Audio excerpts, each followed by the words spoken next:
Dang it. We're live. Now the teacher can see Parley's dedication for his being here. So Yeah, There you go. I don't see it live Yeah, yet. Teach. Take a Oh, look. there it is. Should I swip it around? there Yeah, you go. let's show them. There you go. Yeah. Parley on a Welcome helicopter. Dad in Kansas City after a heart attack patient. Oh no. Well, who wants to say a prayer? I do. Okay.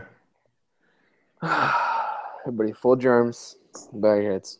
Our dear Heavenly Father, for this opportunity we have to gather together on this Wednesday night, we ask that thou please bless us with thy spirit as we discuss this case and go through the case analysis. We ask that thou please bless us that we might be considerate of others and their opinions, and please bless Parley as well as he flies this night. Bless him and his crew. All might go well.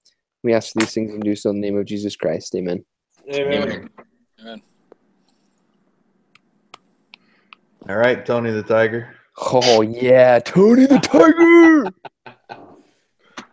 Hey. I'm glad I add value. Heck yeah. Hey, sweet. 4 questions here, boys. Jump right in. What value would you place on RightNow Technologies? 0. First of all, can I just say that name kind of drove me nuts the whole time I was reading the case. I kept thinking that it was one of those code names because sometimes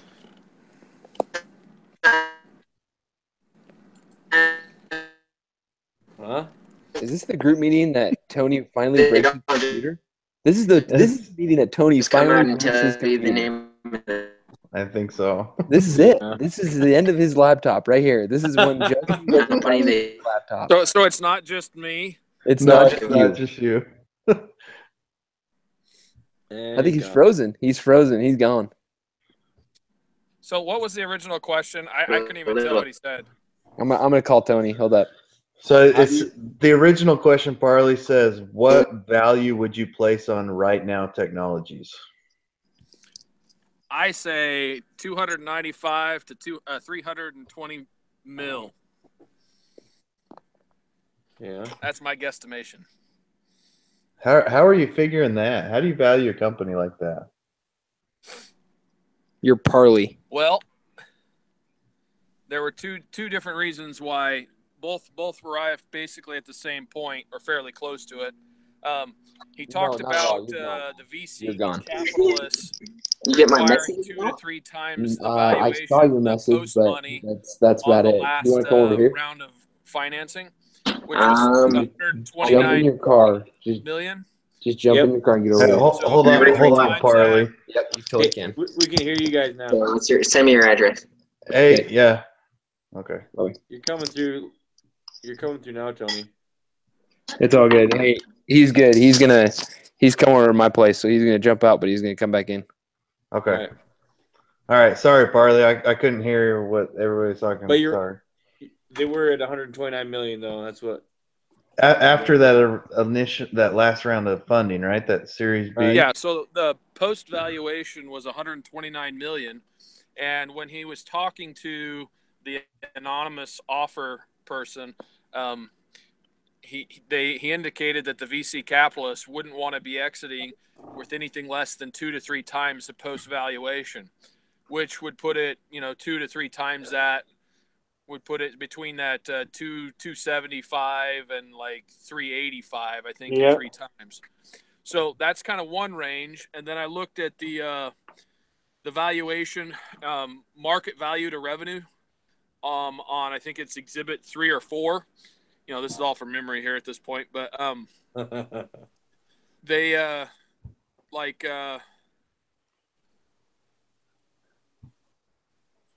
can't remember the top one on the list, but anyways, if you looked on the right hand side, the revenue to market value to revenue, they were running around the 5.2 to 5.9. I think was the highest one.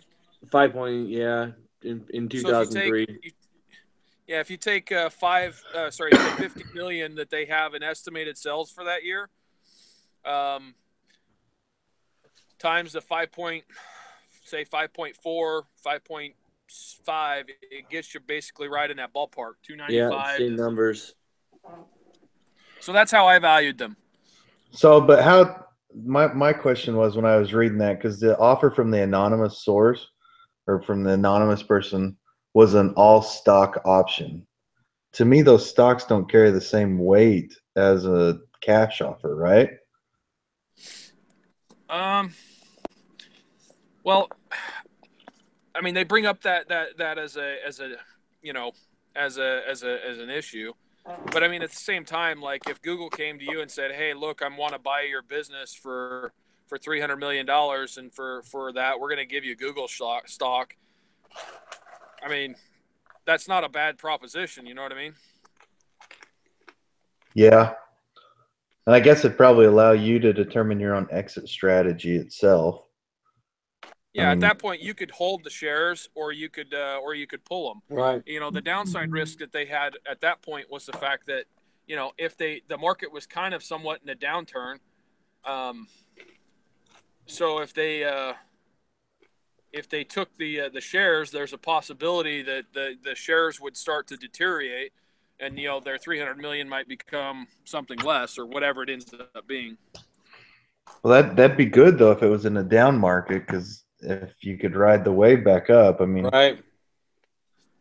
because I'm assuming a $300 or 300 million in stocks, I mean, that probably equates to a set number of stocks at a given price at that time. So if it's in a down market and you could ride that wave back up, then it might be even better for them in the long run. Well, because they Yeah, said the if they market waited. was down about 15%. So if it went back up 15%, that'd be like another $45 million. Yeah, but that's it. You're talking about guaranteed money versus a gamble, Right. Correct. you know. So there is a difference between the cash and the other, but part of that allows them to pay more too. Because here's the cool thing about it. I mean, there's actually no transaction of cash in that situation. So the company doesn't even have to have cash for the 300 million. They just hand them stock, Yep. which dilutes, you know, the common shares. But as long as the shareholders are willing to do it, you know, they dilute their shareholder. You know, basically they just created that that acquisition, and now the other people have more money. You know, I mean, they're worth more because they sold the company, but it's just dilution of equity, is all it is. Shifting of paper. Correct. Okay. Which to me would make me a little bit nervous. Yeah, it would for me too. I would think some sort of cash and stock option together would be Right. a lot more valuable for me than an all stock option. But like I said, I don't know what weight that carries. So I guess it depends on this mystery company, how established they are. I mean, I would assume if they're making that big of an offer, they must be someone reputable. So I did a little I'm betting it's probably side Oracle. research. This is an actual company. yeah, It is. I looked it up too. There's still speculation as to who that mystery offer was, but they thought it was Siebel I bet it was Oracle. or Seibel. You think it was them? I was betting it was Oracle because they ended up picking them up, 10 years later. for 5 times that value, for 5 times Yeah. 300 million. That is hilarious that you said that, Justin, because that's exactly what I thought. I was like, well, maybe they're coming back. Yeah. Well, it could have been Oracle, but yeah, they ended up doing an IPO, Yep. and I did a little quick math. Their IPO valuation was just shy of 200 million. They had something like, I don't know, 29,000 shares outstanding at $7 a share. Worked out to just shy of 200 million. So the IPO didn't even give them the valuation that the mystery company would have. Yeah, but it allowed them to basically maintain ownership of it and sell the company Exactly. later on for $1.5 billion. Yeah, correct. 1.5 billion. Yeah. Alex's weekly salary. Yeah. Well, and that was I think, for me, I think that's what Greg Is that his name, Greg? Yeah, I think so. Yeah. I think that's what he wanted long term. I don't think he had any desire to sell out at that time. Uh-uh. No, not at Yeah. all. I don't, going from the case, like his prime, I mean, he didn't need money. Yeah. His goal was to make, I mean, his goal was, to me, seems kind of arduous, ambiguous. And maybe that's, it was like, hey, I'm gonna add 2,000 jobs to Right. Bozeman, Montana. Like he hadn't filled his bucket goal there, and it didn't seem like a lot of his the employees of the company wanted to do that. They wanted to kind of keep going alone. Yep. And keep working it. So I mean, to me, it kind of made sense he was going to want to stay instead of sell out. Yeah. The company was still so young and just barely starting to flourish. Like the dude, like you're right, he already had 10 mil from his other sale. I mean, the dude was just doing it because he was bored. So it's not like other companies are like, we got to get to a point where we can sell so we can actually have some money. The guy's like, I got money. I'm going to ride this out so that everyone will get rich, not just me. Yeah, even if the venture capitalist wanted to get out at that point, he's like, I got 60%. Exactly. Well, and I mean, it's a good situation for him to be in. I mean, that's the way I tried to read the case, was from his eyes, knowing that his I don't care what you think level is a lot higher than people that are if it was their first company. Yeah, I mean, he was able to look at it and have it, stand on it from a different vantage point. So I agree. So, which must have been pretty cool, I mean, to be able to maintain 60% control through all that. I mean, that's pretty good. Yeah, I don't think he ended up with 60% by the end because there were, I think, 2 additional rounds of capital. I thought he still said he had it. What's that? Oh, I just thought it said even at the end he still held 60%. Well, 60% in 2003. I mean, by the time they sold to Oracle, gotcha. 60. There was they started acquiring other companies, but I think there was some additional rounds of capital.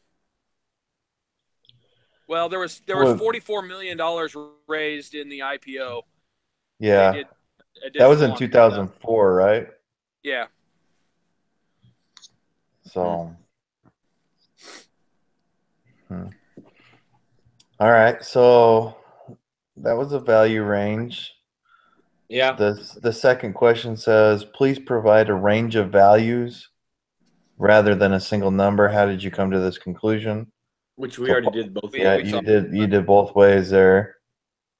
Okay. It says if Greg's investor seeks a 30 to 50% IRR, internal rate of return, what exit value will they expect? So, and the only way I know how to calculate an IRR is if you have an initial investment. Well, we know that they gave, what was it, 16? Mike Cruz headed out. I'm going to have to go. Okay. Okay. But all right, Parley. Appreciate you. Y'all have a good night. Yeah, buddy. Fly safe, buddy. Yep. You guys have a good one. Good luck. Okay, he was going to answer it, though. He was. And he said 16. I don't remember. I mean, if it's 16 million, I don't remember reading anything.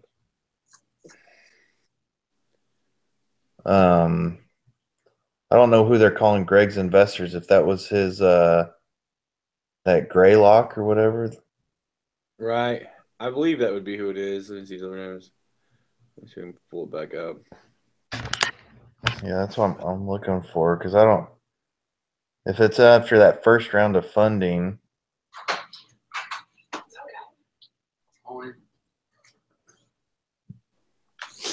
buddies. Yeah, right now in 99, they closed 16.4 million. Right. Let me see. No way. Look who showed up. Hey, I feel like we're breaking the fourth dimension right now. I do too. That shouldn't have happened that quick. I don't understand. Parley's gone. He took off. Where's he going? He literally took off. Yeah, he literally took off. Literally, it was I like love it. he literally did that like Top Gun. Let's go! Let's go! I just hope he's not Goose. Sorry, guys. We're letting my neighbors borrow our internet, and it's been the worst thing ever.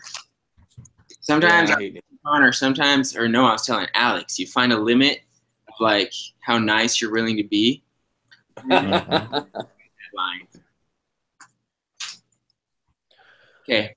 All right, so right now we're on question 3, I believe. So it says if Greg's investors seek a 30 to 50% internal rate of return, what exit value will they expect? So I'm just running a quick calculation in. They own 20% of the company, right? Or do they own the other 40? Well, Parley right before he got cut off said the 16 million from the initial IPO. But they did another. They did 2 series. They did the Series A and got 16.2 or something, and then after the IPO failed, they got another 16. Well, didn't they do the 16 right before the IPO? Oh, it was after, you're right. So that'd be 32.2 million or whatever. Right. 32.4. Which puts them at 24%. But you also have to realize that the people who put in the 16 million in the beginning, their money has grown as well, right? So somewhere in the ballpark of 30. Well, who's the other 10% then? If Greg owns 60, and we're saying they own around 30%, who owns the other 10%? Greylock? Yeah, I don't know. I mean, unless there was other funding, other angels there or something. Well, let's just say 30% then. If they want, let's see, 81 million.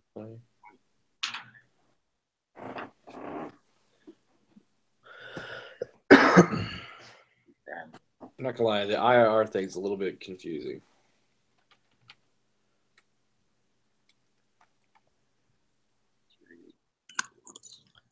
Well, to calculate an IRR, the only thing you really need is your initial investment, and then.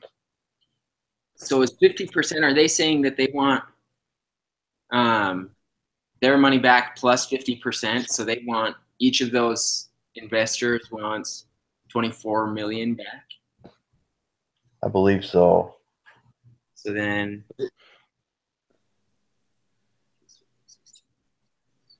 Which that wouldn't be too bad. no, that's not bad at all. 48 million is what they want back. That's not bad at all. Divided by 1.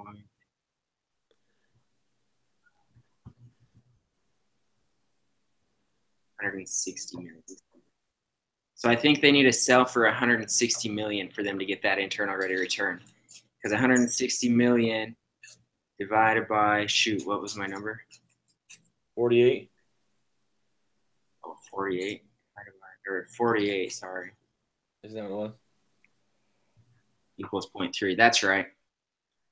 So if we say they own a third of the company between the 2 investors, or however many make up that 30% we were talking about, if they get 48 million collectively, if they get 160 million total, is that what I said? Then they'll get 48 million back, which is a 50% internal rate of return. Yeah. So where do we come up with the 30% number? So 30% is if you do 16 million Well, the 30% was given in the question.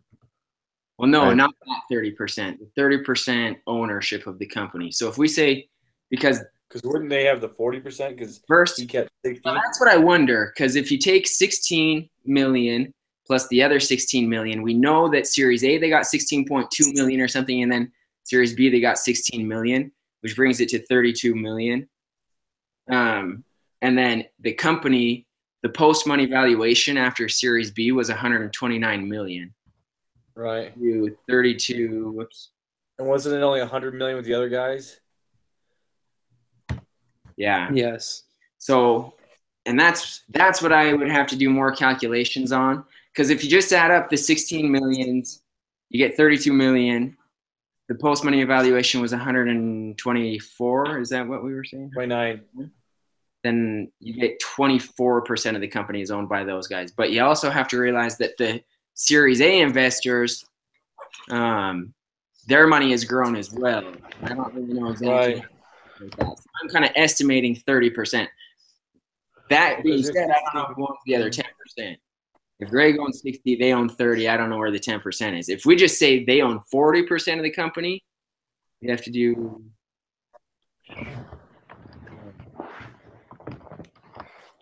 A little more, Well, 150.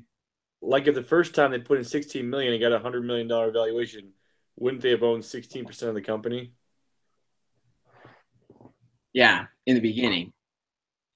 And then now, so there's 16, and then it grew by 29%. So there's 16 million would grow by 16.4 times 29%. So now they've got 21 million worth of investment in there now. And the other one has 16. Oh, so right, divided by. So they basically have $37 million worth of value in a $129 million company.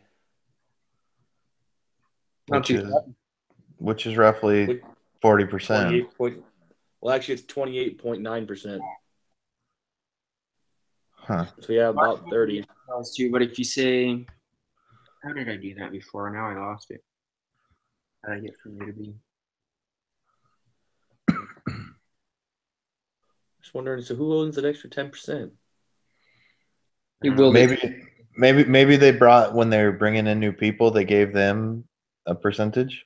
Oh yeah, there's a good chance. Maybe that's how they entice some of the other big players to come in. Like my break looked down in a paper towel roll, and I was like,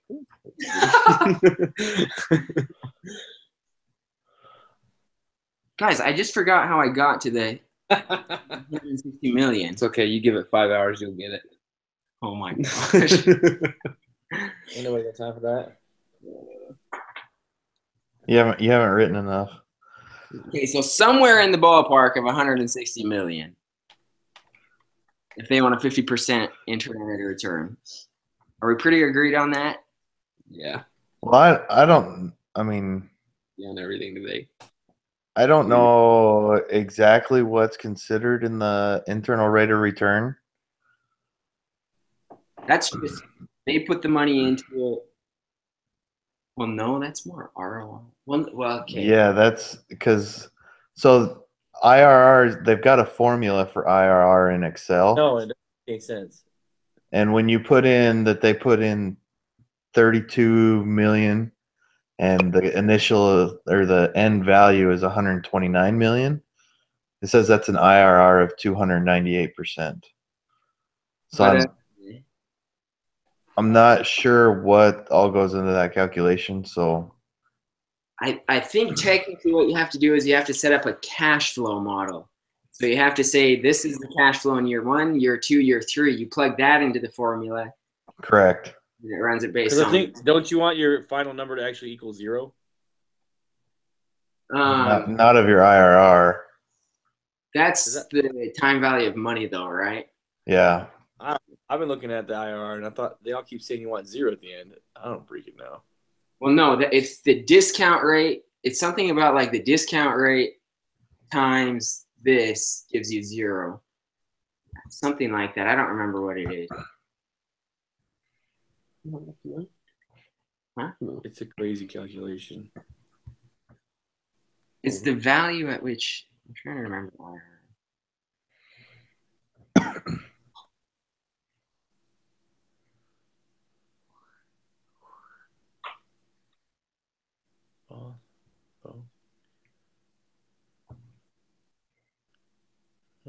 No. I'm trying to look at a spreadsheet from a class that I did previously. It says right here, ROI is more common than IRR, largely because IRR is more confusing and difficult to calculate. Seriously? Oh, okay. That's Investopedia right there. That's reassuring. Yeah. Because it is. It doesn't make any sense.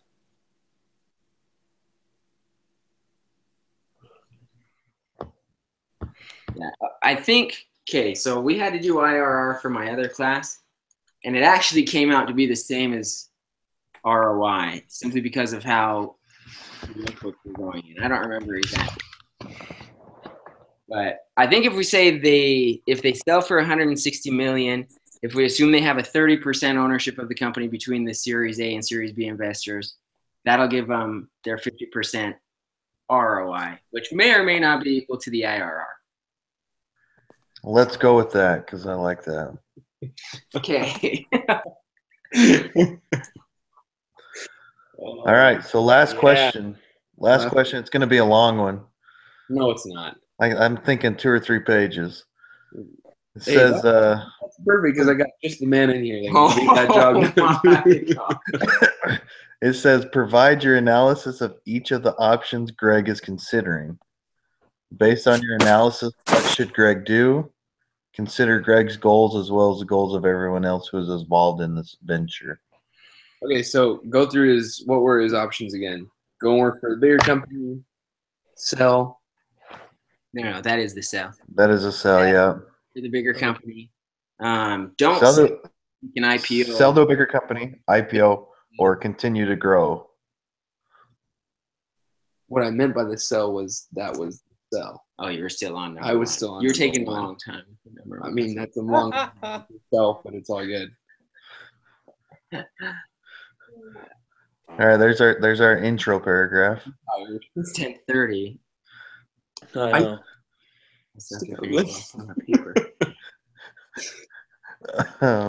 Okay, Alex, close this up, buddy. What? No. The most important part of the whole. Yeah, I got a kid sleeping upstairs. You got a kid? You have to know that he lives in like a mansion. What? This place is so nice. He's got hardwood floor with an area rug. Like, this thing's quality. Area rug. And he's got a giant. I should have never love invited sack. you over. You're probably gonna steal my Wi-Fi. It's like give a mouse a cookie and he'll come back for more. Your internet's so fast. Okay, so honestly, guys, I said that he should sell. Hold on, let's get you on the screen. Oh, What? Tony really looked at it, by the way. Tony, what? You're going to have to explain your rationale. I'll do it. Okay, so a lot of this was based Here you go. on. Come on. A lot of this was based on theories that I've covered in other classes. One of the big ones is the theory of disruption. So I think one of the big one. Dude, I always come back to this. Once you read it and understand it, or try to understand it anyways, it changes your life. But well, one of the big problems that they have is they're going into a CRM business and they're following Salesforce. Salesforce has the disruptive technology that they have. They're using that new method of online and it's all quick. They're just way ahead of them in the game because they got there first. They were really the only ones there. And so now I'm just trying to think, how is it that, what is it called? RightNow is going to, Right now. how is it that they're going to catch Salesforce when they don't have a differentiating factor? And you could argue that they're differentiated in how they do the job for the customer or whatnot. But I see this as a big opportunity because this bigger company, whatever it is, they're in the process of being disrupted. And when you're being disrupted, what you want to do is you want to go downstream with an autonomous business unit. So I said, if this bigger company plans on giving RightNow autonomy and letting them have their own processes and priorities, then they're going to be successful. And eventually, well, I guess with these resources that they're getting from this bigger company that has all of this money, they're going to eventually be able to disrupt. They'll even disrupt the parent company if the theory holds true. But otherwise, if they don't do that, I don't see how they're going to catch Salesforce. I don't see a distinct factor between the two of them. They're way behind as far as resources go. Salesforce has a lot more money. They're about to have an IPO that's probably going to be successful. I don't know if we read the same part about Salesforce. I don't remember them being that far ahead. Yeah. Well, we don't get a ton of info on them, but we do know that they're spending 50 times what they were spending on marketing, and they had the budget. Just on marketing, though. Right. I mean, it doesn't say anything about market share that they had. I thought we were buddies. They dude. sold Tony. They sold Tony. Here we go. Here's Connor giving his 2 cents. Will reveal. What do you think, Alex? Lay it on me. From what I gathered, I mean, I'm not against it. like they weren't even direct competitors. Well, after RightNow shifted, that's what they said they wanted to do. They wanted to be a CRM. They wanted to be what Salesforce was. Is that not the case? How long was Salesforce in existence before RightNow? Did they tell us that? I'm looking. I don't think they did. Yeah, I'm trying to go back through here because I might have missed a whole bunch. Because they started as something else, but then in like 2001, I think it was, or 2000, they're like, okay, we need to reshift our focus. We need to do something else here. They brought in that new guy. They said, yeah, we're going to do CRMs. Using this, what is it? ASM? ASQ.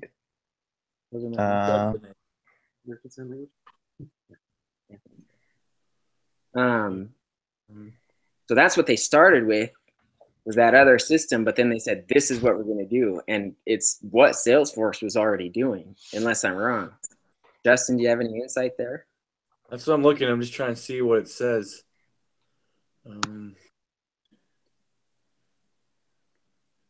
So it says they were competitors in the CRM space. Yeah, both companies had held both companies. The ASP space. You know that I'm actually here. Lounged in their PJs. Can you just dwell on that for a second? That's a real nice carpet.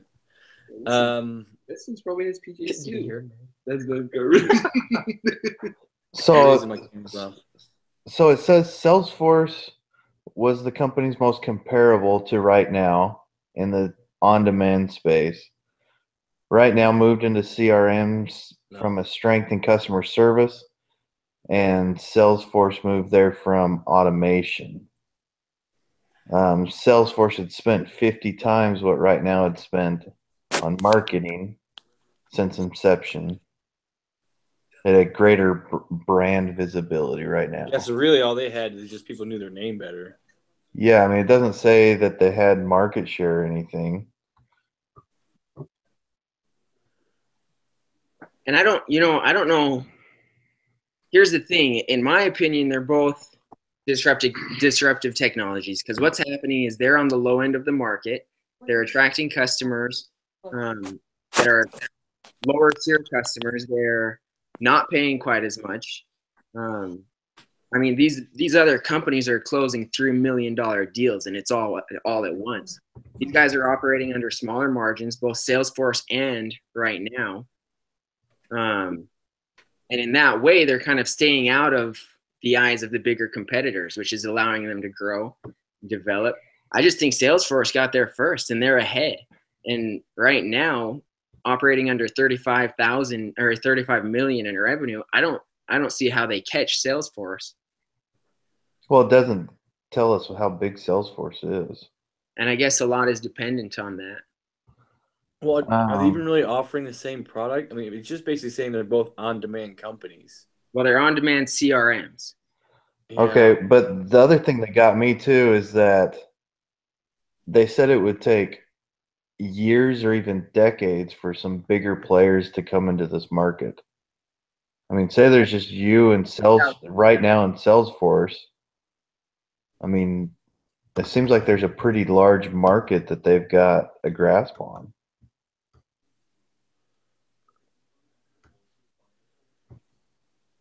Is it lucrative at this point in time, though? That was another question I kept asking myself: is where they're starting out right then and there. Well, and I guess my biggest question to you on that side would be, are you looking at it from what you feel sales or what you feel RightNow should do, or what you think Greg's going to do? Good open-ended question. That's a good open-ended. Let me ponder about that one. I'll get back to you.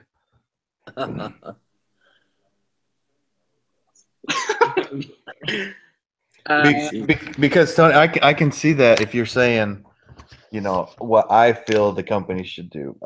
When I read this, I was trying to look at it through Greg's eyes, And what because sure.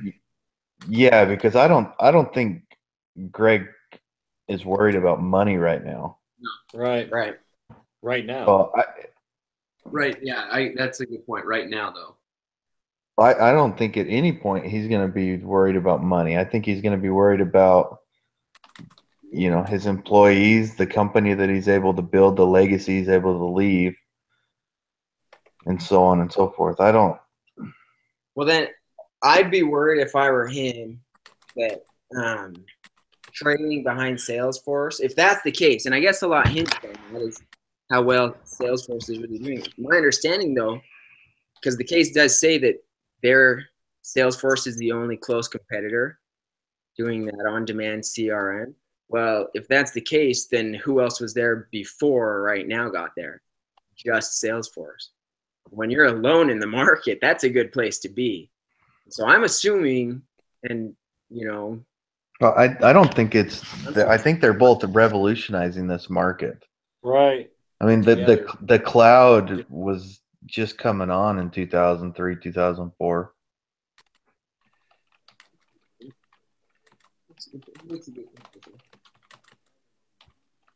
I don't know. So I guess what I think Greg should do is sell. He still stays a part of the company, but like I said, I think he should only sell if they get autonomy.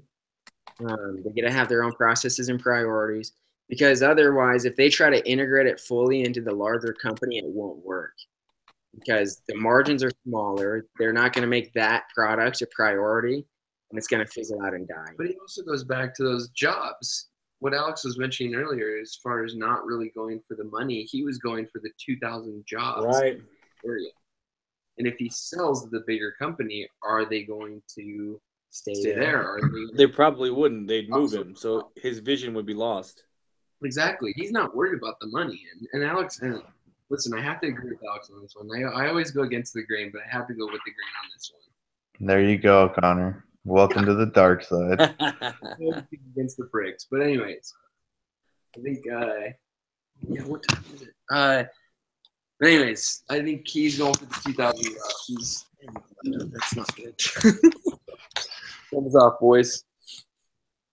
Wait, what? Well, I think that with Salesforce moving forward, trying to go public, it'll only open up the opportunity for them to go public, because if sales, I think that's what he's going to say. We're going to sit back and watch, see what Salesforce does. And I think if Salesforce is successful, they can jump in, do the same thing, and be able to get better known, get into these, Forbes magazines and stuff like that, because they were able to go public, and which would help grow their company without having to spend 50 times more on marketing. Yeah. So I'm just gonna. So there's some in the exhibits. It says the market for on-demand application services was projected to grow from 425 million in 2002 to 2.6 billion in 2007. Which is crazy. Yeah, that's incredible. That's like, what, 8 times or something like that? That's a lot.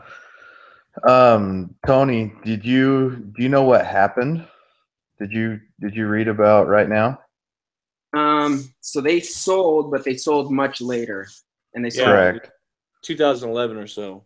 They Yeah. did sell the Oracle? Yeah. They Yeah, did sell so- the Oracle. They ended up going public. They've got a valuation of like somewhere in the ballpark of 200 million, and they were able to grow it and sell the Oracle for 1.5 billion dollars. Which was a multiple of 6 or so revenue, because they were doing 185 or something in revenue the year before. So quite the revenue multiple there on the valuation. And Salesforce is still out there. Still out there. That Yep. was actually how Oracle was going to start going against Salesforce, was by buying RightNow. So, yeah, it's interesting. Yeah, but I think if they would have sold to whoever it was trying to buy them then, I don't think it would have been as nearly as profitable and lucrative for the company and the people at that point in time. I'm sure that they were able to get a lot more people hired. They probably I didn't look at their history to see if they established a huge company that would have been harder to move, so they would have just left operations there or whatnot. But I'm assuming that they were probably able to do that by waiting another 8 years and building a $1.5 billion company. I bet you he hit his $2,000 or his 2,000 employee mark. Yeah. Maybe, I don't know. So Salesforce went public at $3.95 a share. They are currently trading at $105 a share. Holy crap. Wow. Wish I would have had some money to buy them when they first came out. Actually, Yeah. you know what? That's funny. So I have to share a funny story.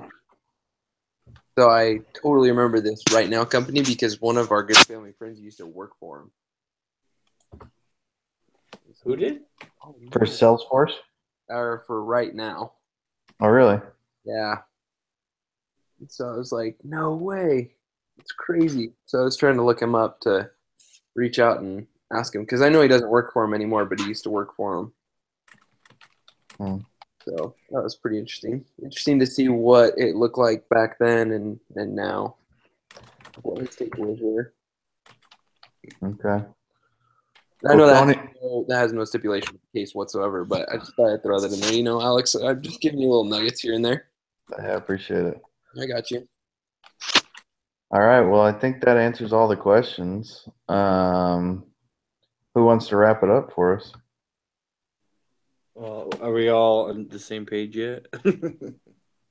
I'll share mine, and then if you guys want to summarize your, Okay. I'll go really fast too. So, I said that I think that Jim Fort should sell. Now he may not reach his goal of bringing 2,000 jobs to Montana, but if he does want to leave a legacy, I think his best chance for success, or the best chance for right now success, is to sell. And I think that's because they're trailing behind Salesforce. If they have the resources that this larger company can provide, given that they have the autonomy they need, I think they'll excel, eventually disrupt the larger company, and be a successful company. Otherwise, I don't know that they'll make it. Salesforce is looking strong, and I don't know that they have a large differentiation factor in contrast to Salesforce. Okay. I'll go next. I think that since I didn't read anywhere that it said that Salesforce had a market share advantage, that they should hold out and grow the company, see how the Salesforce IPO goes. And then determine if they want to go public at that time or continue to grow the company on their own where they're already turning a profit. Yeah, that's mine. Yeah, I agree. I think because there wasn't a whole lot of details about Salesforce, and they were almost just basically saying we wanted to see how they were going to do in the market to see if we could do the same. So I didn't really feel like they were worried about Salesforce at all. I think they were really wanting to see if they went public, like Salesforce was going to do, if they would have basically the same likelihood to have the forecasting success that Salesforce is going to have. So I think, especially since they had already kind of prepped a couple years back to go public, and banks were like chomping at the bit trying to get in there and help them to do so. I think their best bet would be to work to establish the IPO and to grow their company, and then work on a sale later on in their business. All right. Amen. I'm going to go ahead and stop this.